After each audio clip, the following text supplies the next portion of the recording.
Hello, my friends, and welcome back to the High Grounds Podcast and today's morning meditation. I was thinking about that subject of pride today. Terrible thing. And I've talked about it before, I believe, but, I think it needs to be reiterated. I've learned some things about it since then. I just thought they'd be worth sharing. Something about you think about pride is no one's immune to it. Everybody has pride in some form or another. Everybody's guilty of it at one time or another. And pride is an ongoing thing. It never seems to die out. It's always there. It's always gnawing at you. And just about the time you think, I finally defeated it, I finally defeated pride, you find yourself realizing you're being proud about defeating pride. So it's just an ongoing thing that never ends, that subject of pride, that problem of pride. And C.S. Lewis, he was talking about pride in one of his books. And he said something I thought was really good. He said, Here's one of the funny things about pride, he said. He says, we're all guilty of it. We know that everybody's guilty. But he said, here's the thing. We're all guilty of it.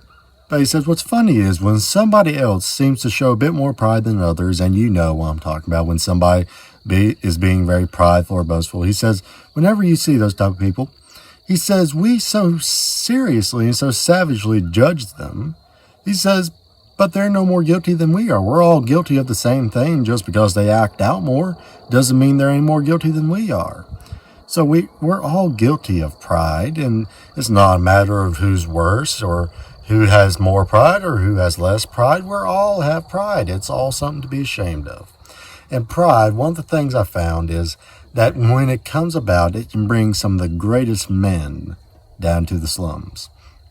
And there have been many, many great men of God, and women for God too, that started out right. They served Him. They didn't have much, but man, they were serving Him with all they had. And then, their work started expanding. Money started flowing in. Eventually, they got very proud of the work, and eventually it destroyed them. I want to tell you this story before I go. Leonardo da Vinci, he painted the painting. You've all probably seen it, or at least heard of it at one time or another, but The Last Supper, it's a very famous portrait. And Da Vinci, when he was painting that, he wanted real people that he could model after all the people in the portrait. So he was scrounging up people to make up the disciples, and he found them all. And he wanted to find somebody for Jesus. And he wanted one of the most holiest, godliest looking men he could find. So he searched about in all the churches and he found him. And he looked like God, Da Vinci said. He was just wholly fine, upstanding church member. Da Vinci said, this is my man. This is him. So he asked him if he would model for the painting. So he sat down, and Da Vinci painted him and used him to picture Jesus Christ in his portrait. And so Da Vinci went on. Eventually had everybody except Judas Iscariot.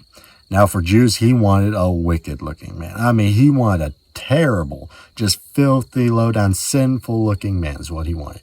And he searched everywhere, all throughout the streets, the slums. He just couldn't find anybody whom he thought was sinful enough to look like Judas. But eventually, one day, while walking down the street, he bumped into a man. Oh, he was a poor man. He was a poor, tattered beggar. Clothes were all rags. He smelled of liquor, just torn up all to pieces, just a pitiful-looking sight. And Da Vinci said, this is my man. This is what Judas would look like, I think. And so he asked him, will you pose for me? He said, yes, I will. And so he began to paint him in his last character. And while I was doing so, while I was painting him, he said, he seems oddly familiar. And so he painted him, he finished painting him. And afterwards, Da Vinci just asked him, excuse me, but have we met before? Do I know you from somewhere? And the man said, oh, yes. Yes, you know me. I'm the man who you asked to pose for Jesus some time back. Pride can bring down anybody they seem like the most holy people. But when pride gets in their life, it brings them down till they're no better than the old devil.